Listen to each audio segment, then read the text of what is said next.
The small crystal object fell from the sky on a clear Tuesday morning. It was no bigger than a football, but it made a perfect landing in the center of the United Nations Plaza in New York. No damage, no crater, just a gentle touchdown on the concrete as if placed there by an invisible hand. Security forces rushed to create a perimeter around the strange object. People stopped to stare and take pictures with their phones before being pushed back by nervous officers. No one knew what it was, but everyone could tell it wasn't from Earth. Alan Carter was eating breakfast when he got the call. He nearly spilled coffee on his shirt as he fumbled for his phone. "Carter speaking," he said, trying to sound more awake than he felt. "Alan, it's General Lewis. We need you at the UN immediately. First contact scenario." Alan's heart skipped a beat. At 42, he had spent his entire career preparing for this moment, the day humans would finally meet aliens. As the State Department's top diplomat for theoretical extraterrestrial relations, he had often wondered if his job title would ever become more than an inside joke at government parties. "I'll be there in 20 minutes, he said, already looking for his shoes. By the time Alan arrived, Patricia Morgan was already examining the crystal object. Patricia was the best xenolinguist on the planet, though until today that had been another job title without real application. She looked up as Alan approached, her eyes wide with excitement. "You won't believe this, Alan. It's communicating. Patterns of light inside the crystal. It's a language." Alan crouched next to her. "Can you understand any of it?" Patricia shook her head. "Not yet, but it's responding to our presence. Watch." She waved her hand near the crystal, and patterns of blue and green light swirled inside it. "It knows we're here," she whispered. Over the next 48 hours, the best minds on Earth worked non-stop to understand the message. Patricia led the team, sleeping only a few hours each night on a cot in the makeshift lab they had built around the crystal. On the third day, she called Alan at 3 a.m. "We've got it," she said, her voice hoarse from exhaustion. "You need to see this now." The UN Secretary General and the Security Council gathered in the conference room as Patricia played the translated message on the main screen. A voice, clearly artificial but designed to be understood by human ears, filled the room. 2. The developing species of Earth. The Galactic Council acknowledges your achievement of faster-than-light travel capability. Your civilization has now reached the threshold for official recognition. You are hereby summoned to send representatives to Nexus Prime within 1 standard galactic year. There, you will be formally recognized and assigned your appropriate burden of tribute as required of all junior species. The tribute demanded is as follows: 20% of all Earth's refined rare minerals, 30% of its fresh water reserves, and 5,000 humans annually to serve as cultural ambassadors. This is not a request. This is your obligation as newcomers to the galactic community. The Council has spoken. Silence filled the room as the message ended. Then everyone started talking at once. "This can't be real," said the French ambassador. 5,000 humans? As what, slaves? Asked the representative from Nigeria. 20% of our minerals would cripple our economy, added the Chinese delegate. Admiral Susan Wright, commander of Earth's newly formed defense fleet, stood up. At 55, she had a presence that commanded attention. Her gray hair was cut short and her blue uniform was perfectly pressed despite the early hour. "This is an opening move," she said, her voice cutting through the chaos. "They're seeing what we'll agree to. I say we tell them to go to hell." Secretary General Patel raised his hands for quiet. "Let's not be hasty. We don't know what we're dealing with. How advanced is this Galactic Council? How many species? What kind of weapons do they have?" Alan stood up. "The message implies they've been watching us for some time. They knew about our FTL breakthrough last year.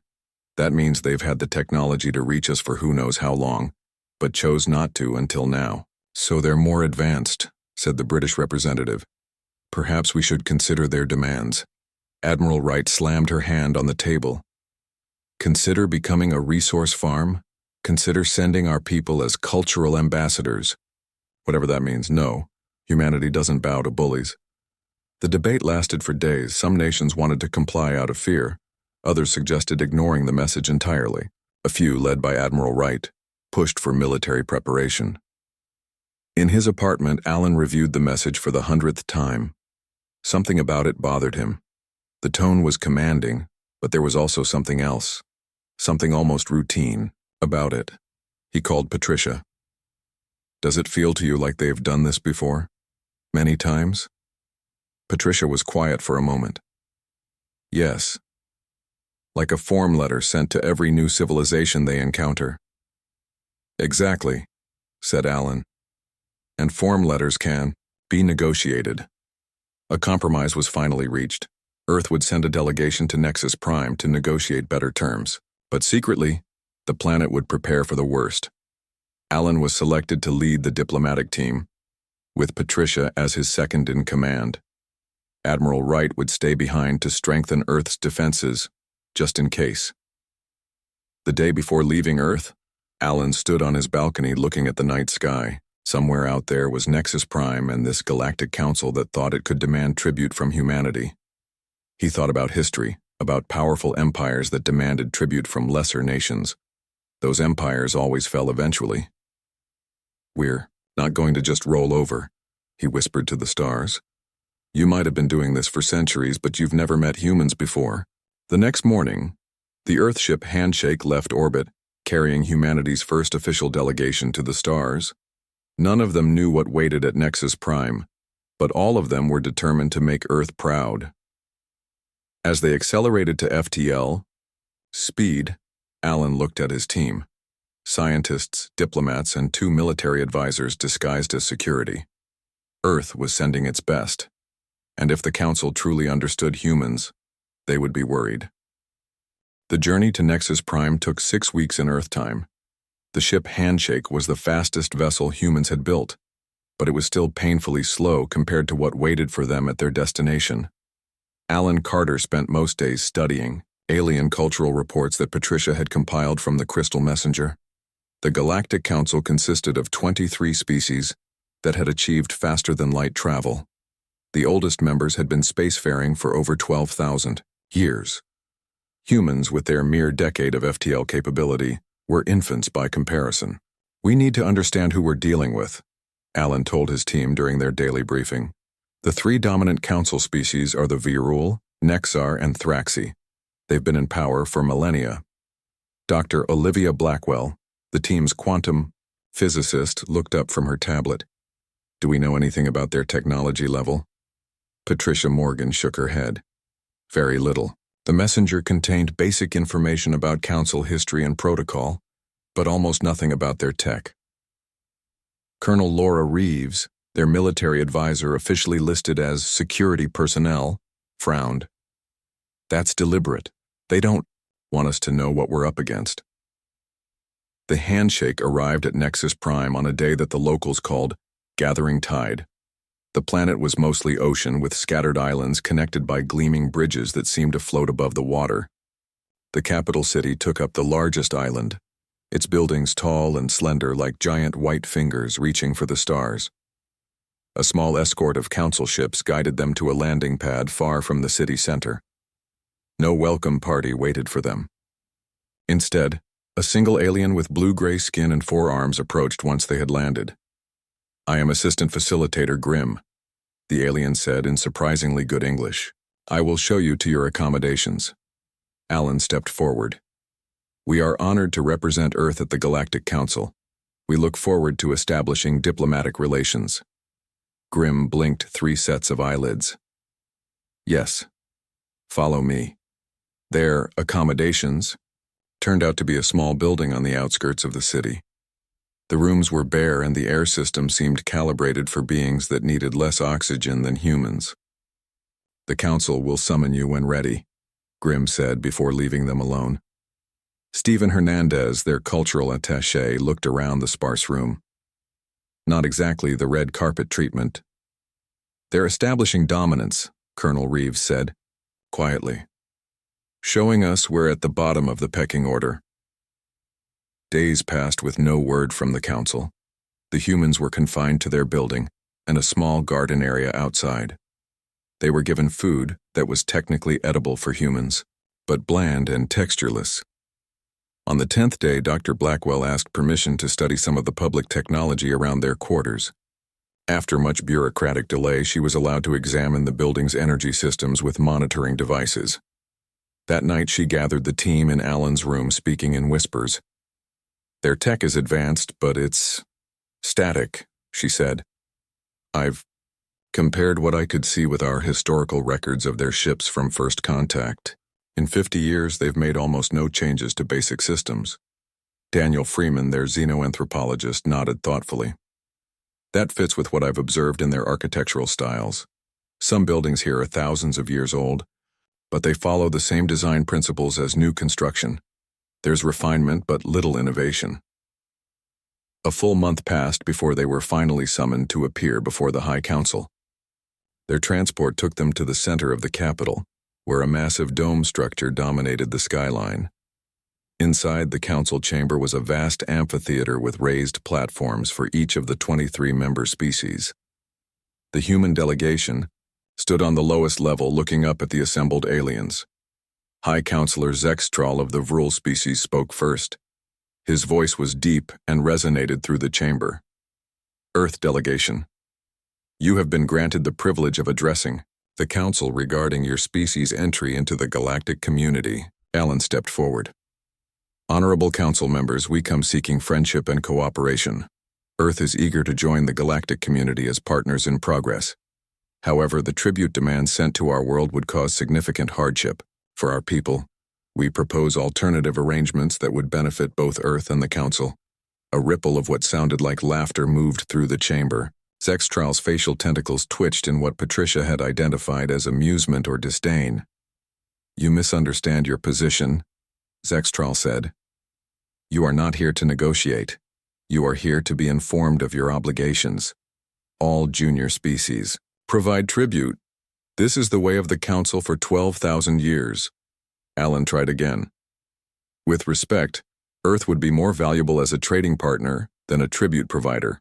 Our scientific achievements—" "Science?" interrupted a Nexar representative, their voice shrill. "Your species still uses combustion engines on most of your vehicles. You have barely mastered the basics of genetic medicine. What could you possibly offer the council?" Alan felt his face grow hot, but he kept his voice calm. "Innovation. Humans are adaptable.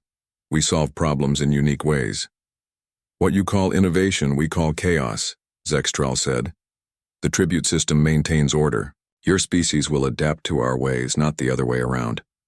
For 3 hours, the humans tried to make their case, but the council was unmoved. Finally, Zextral raised all 4 of his upper limbs for silence. "This discussion is closed. You have 1 standard month to return to Earth with our demands. The first tribute payment will be expected within 3 months after that. The human cultural ambassadors will be selected by council representatives sent to your world."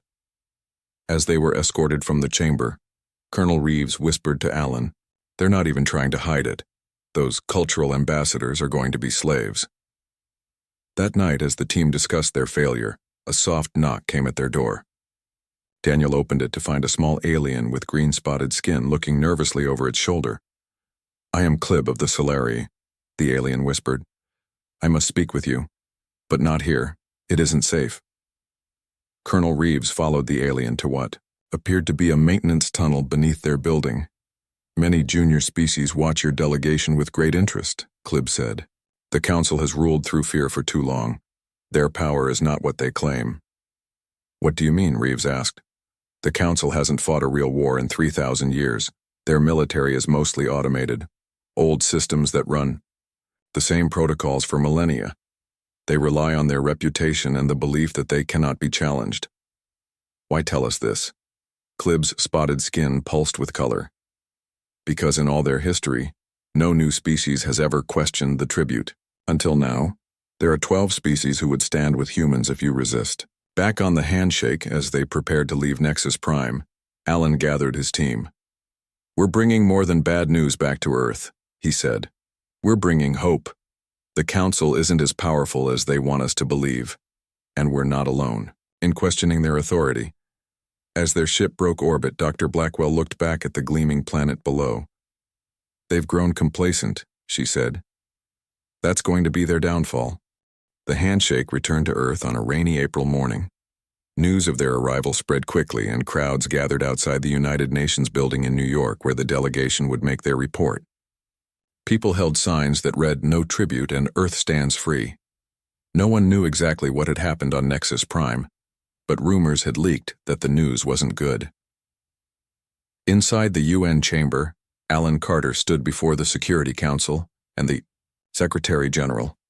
His face was tired after the long journey home, but his eyes burned with determination. "The Galactic Council refuses to negotiate," he said simply. "They expect full compliance with their demands. If we refuse," they implied, "there would be serious consequences." Secretary General Patel leaned forward. "What kind of consequences? Military action?" Alan glanced at Colonel Reeves, who stepped forward. They were careful not to make direct threats, but the implication was clear. They believe they have the power to enforce their demands. Patricia Morgan added, "The Council treats all newer species this way. It's their standard procedure. They demand tribute, the species complies out of fear, and the cycle continues." The room erupted in angry voices. The Chinese representative stood up. "This is imperialism on a galactic scale. We cannot allow it." "But what choice do we have?" asked the delegate from Brazil. "We can't fight an alliance of 23 advanced species." Admiral Wright had been sitting quietly in the back of the room. Now she walked to the center, commanding attention. "Before we decide anything, there's something you need to see." She pressed a button, and a holographic display appeared above the table. It showed images of space battles, simulations run by Earth's defense computers using data gathered from Nexus Prime. "For 6 months while our diplomats were away, we've been preparing. Our intelligence network discovered something interesting about the Council's military capabilities." She turned to Dr. Blackwell. "Doctor, please explain what you found." Olivia Blackwell stood next to the Admiral. "The Council hasn't fought a real war in thousands of years. Their military vessels are automated and follow predictable patterns. Most importantly, they rely on technology that hasn't fundamentally changed in centuries." She showed images of Council ships, highlighting their energy systems. "They're using quantum displacement fields for their weapons and shields, but their approach is inefficient. Earth's quantum resonance technology has already begun to surpass their methods, even though we developed it only recently." The room fell silent as the implications sank in. "Are you suggesting," Secretary General Patel said slowly, "that we could actually win a conflict with the Council?" "I'm suggesting," Admiral Wright replied, "that their power is based more on reputation than reality. They've bullied species into submission for so long that no one challenges them anymore." President Maria Foster, who had been listening quietly until now, stood up. At 58, she had led the United States through several crises, but nothing like this. "I've heard enough," she said. "I won't be the leader who surrendered humanity to alien tribute collectors. If there's even a chance we can resist, we must take it." She turned to Admiral Wright. "What do you propose?" Wright smiled. "Not just resistance, a revolution. We've been contacted by representatives from 12 other species who are tired of Council rule. They've been watching us.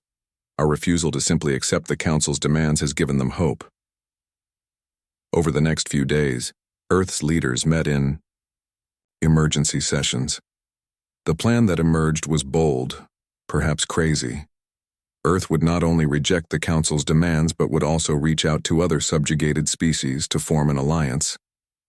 President Foster addressed the United Nations in a historic speech viewed by billions around the world.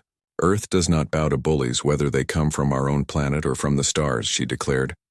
"We will not send our resources, our water, or our people as tribute to the Galactic Council. Instead, we extend our hand in friendship to all species who believe in freedom and mutual respect." The response was overwhelming. People cheered in the streets of cities worldwide. For the first time in history, all of humanity united behind a single cause. Behind closed doors, preparations moved at a frantic pace. Earth's small fleet of 27 warships was put on high alert. Dr. Blackwell led a team of scientists in developing weapons based on advanced quantum theory. focused specifically on the weaknesses they had observed in Council technology. Military bases were established on Mars and Europa, hidden beneath the surface.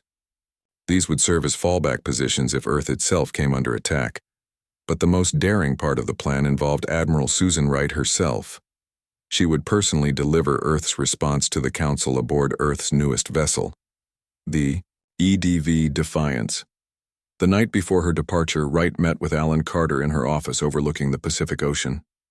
"The Council expects us to either comply or beg for mercy," she said, studying the star charts on her desk. "They won't expect defiance, and they certainly won't expect us to have allies." Alan nodded. "Clibb told Colonel Reeves that many species are watching us. If we stand up to the Council and survive, it could change everything." "That's a big if," Wright said. "We're betting the future of our species on the hope that the Council has grown complacent." "It's not just hope," Alan replied. "It's what we observed. They haven't faced real opposition in thousands of years. They don't know how to handle it." Wright smiled grimly. "Well, they're about to get a crash course in human stubbornness." The next morning, the Defiance departed Earth. Unlike the diplomatic vessel, Handshake, the Defiance was a warship, the most advanced vessel humans had ever built. It carried not only Admiral Wright but also a small team, including Dr. Blackwell and Daniel Freeman. As the ship accelerated to FTL speed, people around the world watched on their screens. Many prayed, some cried, all wondered if they would ever see the Defiance again. On the bridge, Admiral Wright looked at the fading image of Earth on the view screen. She had served in the military for 35 years, but never had she carried such responsibility. "Set course for Nexus Prime," she ordered. "It's time to show the Council that humanity doesn't make good servants." Behind the Defiance, hidden by specialized cloaking technology, flew 3 more ships. They carried representatives from the Bede, Krellian, Solari, and Vexthal civilizations, the first members of what would soon be called the Galactic Cooperation. The revolution had begun. The journey to Nexus Prime felt different this time. The Defiance was faster than the Handshake had been, cutting the travel time to just 3 weeks.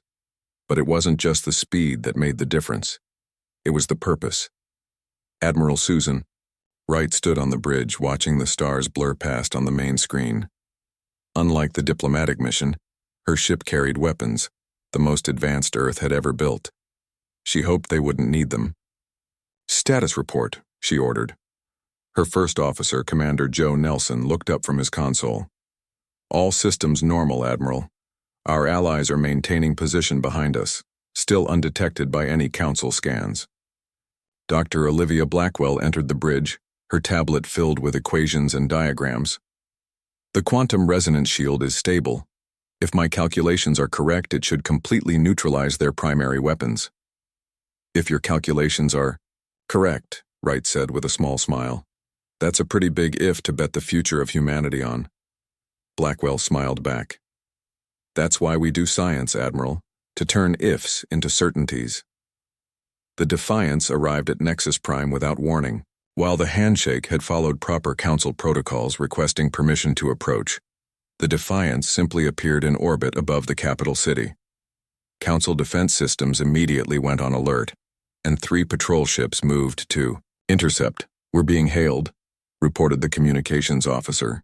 "On screen," Wright ordered. A Vril officer appeared, his face tentacles writhing in agitation. "Earth vessel, you have entered Council space without authorization. Explain yourselves immediately." Wright stepped forward. "This is Admiral Susan Wright of Earth. I come with an urgent message for the High Council. I request an emergency session. The Council does not take orders from junior species," the Vril officer said.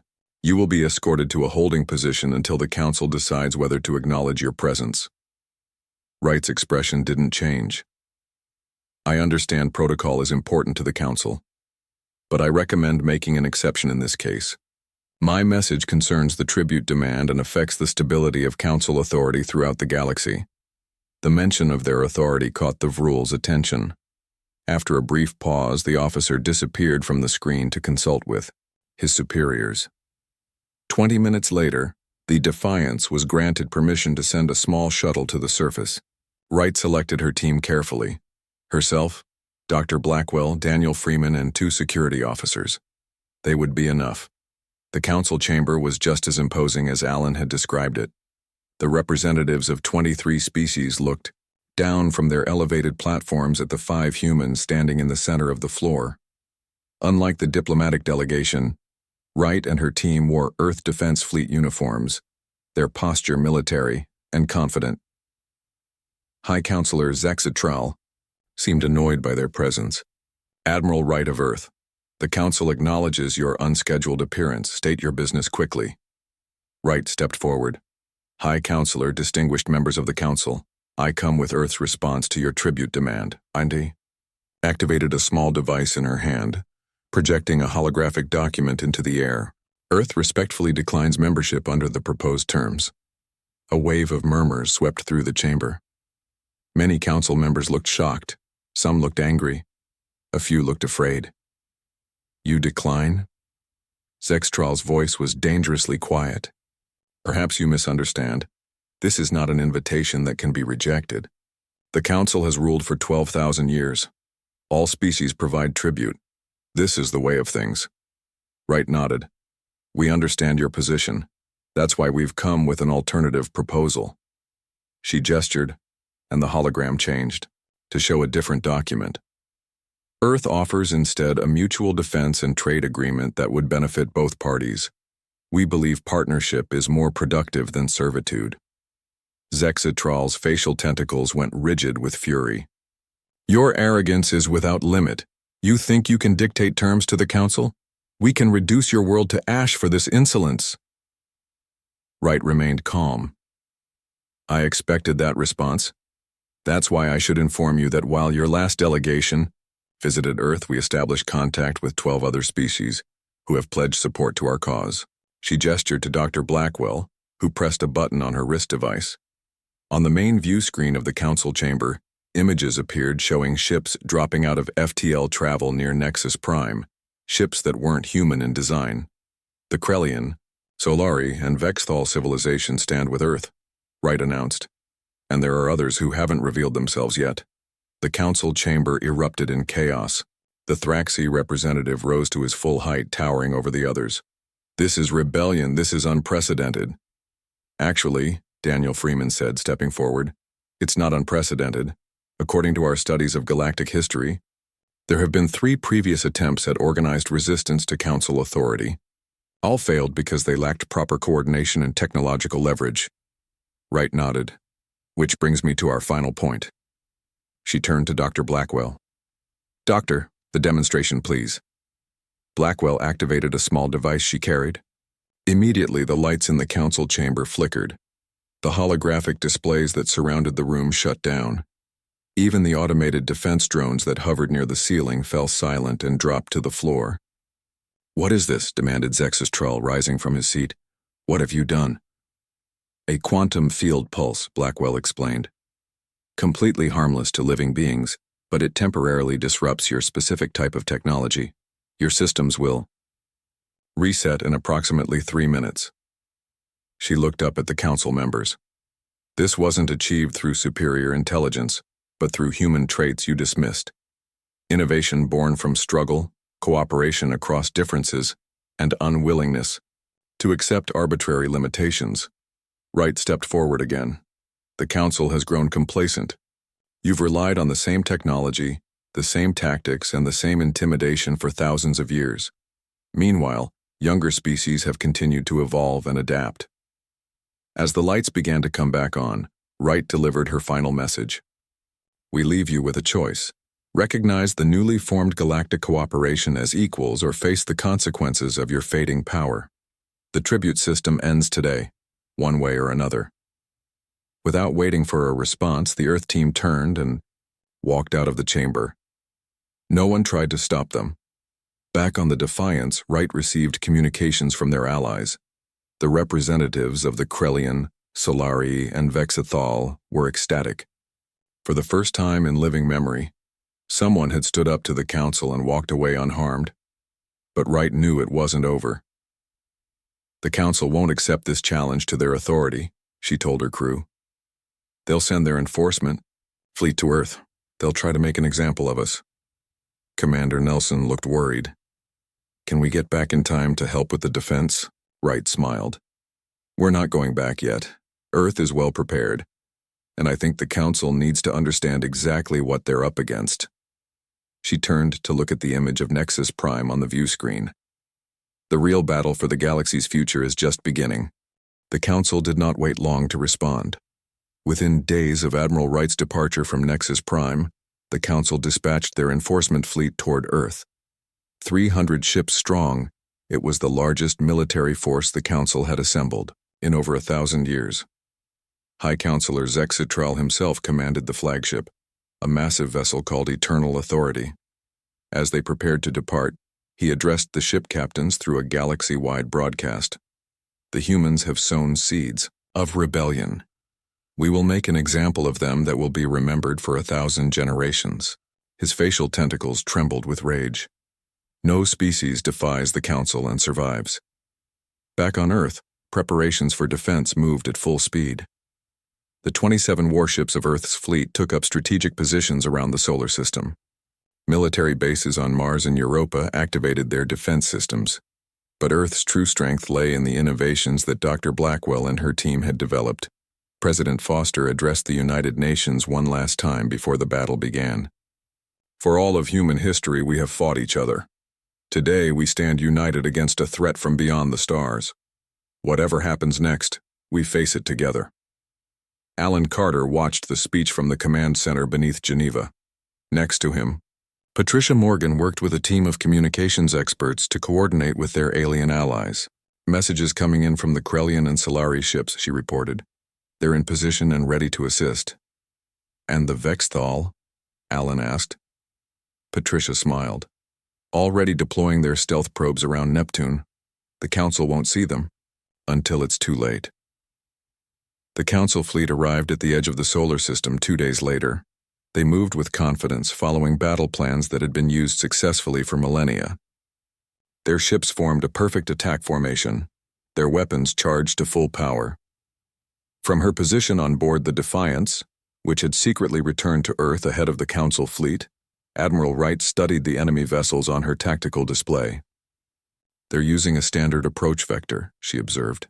Just as we predicted. They haven't changed their tactics in 3,000 years, and they're not changing them now. Commander Nelson looked at the overwhelming number of enemy ships. There are still 300 of them and only 27 of us. Numbers aren't everything, Wright replied. Dr. Blackwell, are you ready? From her station surrounded by quantum field generators, Blackwell nodded. Ready, Admiral. The moment they enter Mars orbit, we can activate the field. The battle began with the Council ships firing their main weapons at Earth's defensive positions around Mars. They expected to destroy Earth's outer defenses in minutes. Instead, something unexpected happened. Their energy weapons dissipated harmlessly against an invisible barrier. On the bridge of Eternal Authority, Zexitral demanded answers. Why are our weapons ineffective? Increase power. His weapons officer looked confused. Power is at maximum, High Counselor. Their shields are using some form of quantum resonance we've never seen before. Our beams simply phase out when they make contact. Before Zextral could respond, Earth's fleet made its move. The human ships, smaller but far more maneuverable than the Council vessels, broke formation and attacked from multiple vectors at once. They moved in patterns that the Council's automated defense systems couldn't predict or counter.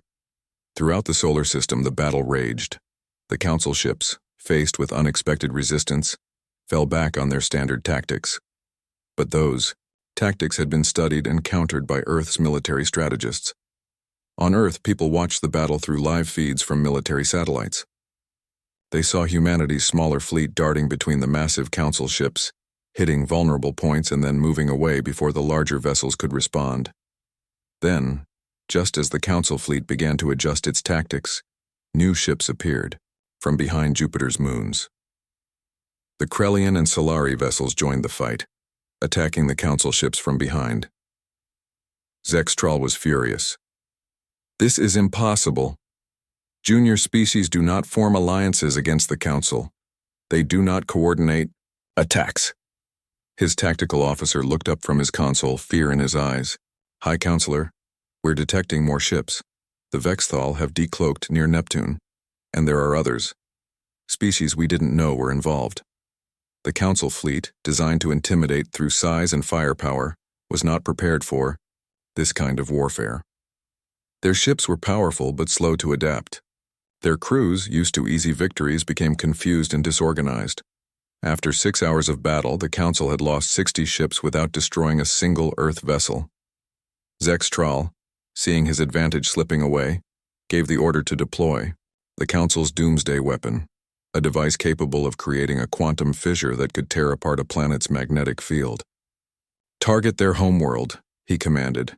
We will end this rebellion now. As the doomsday weapon powered up, Dr. Blackwell detected the energy buildup from her station on the Defiance. Admiral, they're preparing to use a quantum fissure generator. If they target Earth, can you counter it? Wright asked. Blackwell nodded. The countermeasure is ready, but we've never tested it at this scale. No time like the present, Wright said. Do it. Blackwell activated her device. A focused quantum resonance beam shot from the Defiance directly at the Council flagship. When it struck the doomsday weapon, something unexpected happened. Instead of merely disabling the weapon, the beam caused a feedback loop in the Council's systems. The weapon began to turn inward, its energy building to dangerous levels. Alarms blared throughout Eternal Authority. Shut it down, Zextral ordered. Shut it down now. We can't, his engineer responded, panic in his voice. The systems won't respond. It's going to overload. The resulting explosion didn't destroy the Council flagship, but it crippled it completely. Every system went offline. The mighty Eternal Authority drifted helplessly in space. Across the battlefield, news of the flagship's defeat spread quickly.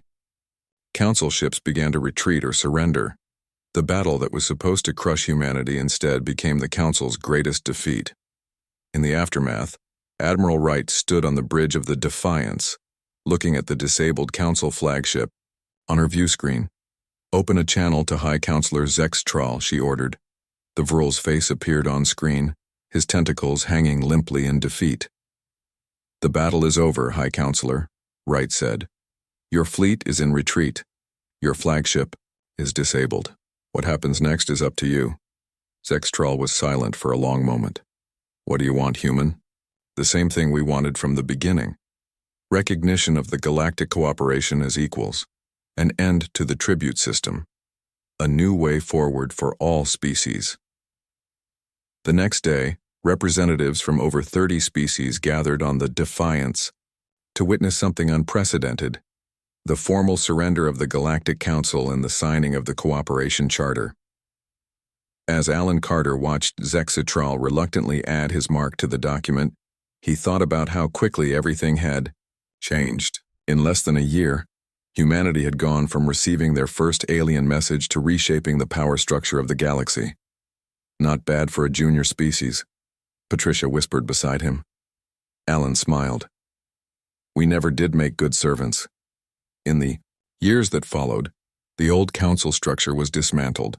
Nexus Prime became the home of the new galactic cooperation, where all species had equal voice. The tribute system ended, replaced by mutual trade agreements and defense pacts. And throughout the galaxy, the story spread of how humanity's response to the Council's demands had shattered the old order and created something better in its place.